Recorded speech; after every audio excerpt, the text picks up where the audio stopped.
की भूख जगाने वाले हम सभी के रहबर मान्यवर श्री काशीराम साहब जी को नमन करते हुए आप सभी के बीच अपने कुछ विचार रखना चाहूंगा। मेरी माताओं, मेरी बहनों, मेरी युवा साथियों, मेरी बातों को जरा ध्यान से सुनिएगा कि आज हम अगर गांव-गांव, गली-गली जाते हैं तो इसकी क्या जरूरत पड़ी। बुद्ध कथाएं तो पूरे भारतवर्ष में होती हैं, बाराबंकी के विभिन्न कोनों में होती हैं, लेकिन अगर रात के 12 बज रहे हैं तो हम लोग क्यों अपना घर छोड़ के गांव-गांव जाते हैं। आखिर क्या ऐसी जरूरत पड़ी कि आज भी हमारा समाज पीछे रह गया। पीछे क्यों रह गया? क्योंकि बाबा साहब ने हमें 3 मूल मंत्र दिए थे, शिक्षित बनो, संगठित बनो और संघर्ष करो।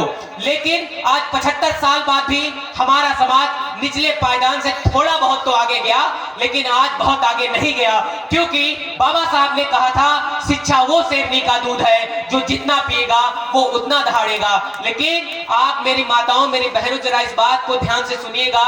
युवा साथियों, अपने दिल पे हाथ रखिए। क्या हम बाबा साहब की कही हुई बातों का पालन कर पा रहे हैं? नहीं कर पा रहे हैं। आज हम लोग चंद पैसों के लिए अपने बच्चों को मजदूरी करने के लिए भेज देते हैं। मेरे युवा साथी अपने शौकों को पूरा करने के लिए, मैं बहुत से गांवों में घूमा, वो लोग अपने मोबाइल लेने की चाह में, अच्छे कपड़े पहनने की चाह में नौकरी करने चले जाते हैं। लेकिन जरा आप सोचिए, अगर आप 500 रुपए, 1000 रुपए कमाने के लिए नौकरी करने चले जाओगे तो वही आपको 8 घंटे बैठकर पढ़ना बहुत बड़ा पहाड़ लगता है, आपको कठिन काम लगता है जो सिर्फ घर में बैठकर करना होता है। और दूसरे के यहाँ काम करने जाते हो, जहां उसकी बात भी सुनते हो, उसकी लात भी खाते हो, तब जाकर कहीं के ना कहीं 1300 रुपए हमें मिल पाते, तब अपने शौक को पूरा करते हो। जरा इन महापुरुषों के बारे में सोचिएगा कि बाबा साहब अपने कमरे में बैठकर 18-18 घंटे पढ़ते थे। माता रमाबाई अंबेडकर खाना लेकर जाती थी और उनके गेट के दरवाजे पर रख देती थी और कहती थी बाबा साहब आपको अपना खाना खा लेना।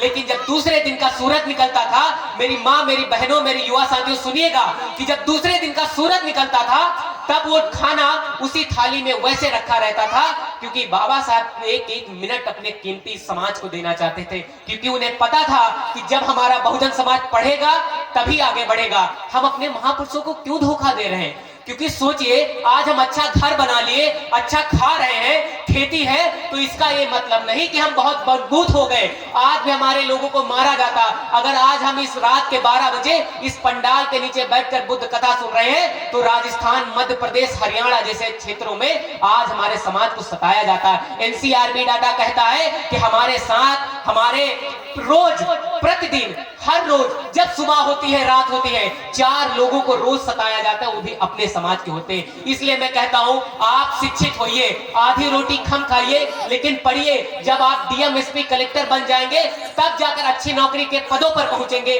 तब आप सशक्त होंगे, तब आगे बढ़ेंगे। इसलिए आपसे निवेदन करते हैं कि बुद्ध कथा को सुनने के बाद अपने जीवन में परिवर्तन लाइए। और मेरी बहनों, आप सिर्फ शादी ब्याह के लिए नहीं बने हो। अगर आपको भी जीवन में कुछ करना है, अपने दम पर लड़ना है, तो आप भी पढ़ाई करो। अगर आपको भी बहन मायावती जैसा बनना है, आपको भी आयरन लेडी बनना, आपको भी इंदिरा गांधी बनना, आपको भी सोनिया मिर्जा बनना है, आपको भी आईपीएस बनना है, तो आपको पढ़ना पड़ेगा और लड़ना पड़ेगा। और मैं इस बात की गारंटी देता हूं, जब आप शिक्षा से प्रेम करोगे ना, तो आपका जीवन भी बदलेगा और आप अपने परिवार का, अपने माँ बाप का नाम रोशन करके पूरे जिले में अपना नाम कमाने का काम करोगे। अन्यथा जीवन ऐसे जीना है तो जी लो। हमारे बुजुर्ग साथी भी मर जाएंगे, हम भी मर के चले जाएंगे, बदलाव नहीं होने वाला। क्योंकि शिक्षा आपको सम्मान भी देगा, आपको पैसा भी देगा और आप आगे बढ़ेंगे, तब लड़ेंगे। मेरे युवा साथियों, आप भी पढ़ाई की ओर बढ़ो, क्योंकि हमारे माता पिता मजदूरी करके हमको पढ़ाने का काम करते हैं, तो उनकी मेहनत से हमें लाज रखनी है, हमें आगे बढ़ना। अगर इन महापुरुषों को हम इनके आगे नतमस्तक होते हैं तो इनका कहना मानो, इनको पूजना बंद कर दो, क्योंकि पूजना नहीं है, इनकी कही हुई बातों को मैं फॉलो करके अपने समाज को सशक्त बनाने के लिए लड़ाई लड़ना है। और अपनी बात को खत्म करते हुए मैं आप सबसे कहना चाहता हूं कि अभी यूजीसी का नियम लागू हुआ, क्योंकि जो हमारे बच्चे जो यूनिवर्सिटी में पहुंच जाते हैं, आगे बढ़ने, प्रोफेसर, डॉक्टर, इंजीनियर बनने के लिए जब बड़े बड़े कॉलेजों में जाते हैं तो वहां उनको जाति के नाम पे प्रताड़ित किया जाता। तो यूजीसी के समर्थन में 11 फरवरी को हम लोग बाराबंकी में आंदोलन कर रहे हैं। तो आप सबसे निवेदन है, जो युवा साथी हैं वो पहुंच सकते हैं तो पहुंचे। सतरिक नाके पर डॉक्टर भीमराव अंबेडकर जी जहां पर मूर्ति स्थापित है, वहां से हम लोग पैदल मार्च करके डीएम महोदय को ज्ञापन सौंपेंगे कि यूजीसी को कठोरता से लागू किया जाए। अन्यथा हम लोग आज यहाँ बाराबंकी में आंदोलन कर रहे हैं, कल विधानसभा का भी घेराव करेंगे। तो आप सबसे निवेदन है कि आप लोग 11 फरवरी को बाराबंकी आइएगा और हम लोगों के हाथों को मजबूत करिएगा। दूसरी बात ये कहनी है कि हमारे बीच जो जैतपुर विधानसभा है, हमें परिवर्तन क्या, बस 5 मिनट और चाहूंगा कि आज मेरी माताओं बहनों सुनिएगा कि हम लोग, हमारे बच्चे सरकारी स्कूलों में पढ़ने जाते हैं, हमारे बीच 5 सालों में लोग आते हैं और वोट मांगकर नेता बन जाते हैं, सांसद बन जाते हैं, विधायक बन जाते हैं, मंत्री बन जाते हैं, मुख्यमंत्री बन जाते हैं। उनके बच्चे बड़े बड़े इंग्लिश मीडियम स्कूलों में पढ़ने जाते हैं और मेरी ये प्यारी बहनें, मेरे भाई, ये छोटे बच्चे इन्हीं प्राइमरी विद्यालयों में पढ़ने पे मजबूर होते हैं, क्योंकि हमारे समाज के पास पैसा नहीं है। और जो नेता क्या कहते हैं, हम आपका जीवन बदल देंगे, लेकिन वो कुछ नहीं करते। और जब हमारे लोग बीमार होते हैं तो उसी सरकारी हॉस्पिटल में जाते हैं इलाज करवाने के लिए, 1 रुपए की लाइन में खड़े होते हैं। वहीं जो लोग हमारी वोट से नेता बन जाते हैं, वो लोग बड़े बड़े हॉस्पिटल में अपनी इलाज और सुविधा कराते हैं। मैं ये कहने आया हूं कि भीम आर्मी इस परिवर्तन की लड़ाई को लड़ने के लिए आज हम लोग गांव-गांव गली जाते हैं। हमें पैसा नहीं मिलता, हम कहते हैं आप वोट उसको दो जो कहे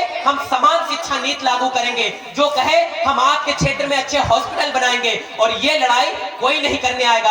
अभी आपके बीच लोग वोट मांगने आएंगे, आपको कहेंगे 500 रुपए ले लो, साड़ी ले लो, लेकिन नहीं कहना है। आप उस नेता से कहिएगा हमारे बच्चे की 1 साल की फीस भर दो, और देखना वो नेता दुम दमाकर आपके घर से भाग जाएगा और दोबारा आपकी चौखट पर नहीं आएगा। क्योंकि नेता नहीं चाहते कि आपका बेटा पढ़े, आपकी बहन पढ़े। नेता चाहते हैं आप अनपढ़ रहो और उनकी गुलामी करते रहो। उसी परिवर्तन की लड़ाई को लड़ने के लिए अब की बार जैतपुर विधानसभा में 2027 में जिन्होंने भीम आर्मी में 9 साल से काम करके अपने खून पसीने से ओबीसी, एससी, एसटी, माइनॉरिटी के लोगों को आगे बढ़ाने के लिए अपना धन, पैसा, समय लगाने का काम किया, उसी जैतपुर विधानसभा में अगर आपको भी समान शिक्षा नीति लागू करनी है, आगे बढ़ाना है, तो हमारे जिला संरक्षक, मेरे बड़े भाई, हम सभी के गुरु सबको आगे बढ़ाने के लिए संघर्ष करते रहे, दिन रात अपना तेल पानी फूंकते रहे। और इस बार एक नेता नहीं, आपका बेटा आ रहा है मैदान में, एडवोकेट शिवब्रह्म सिंह भाई जी, जिन्होंने पूरे बाराबंकी में भीम आर्मी को खड़ा किया।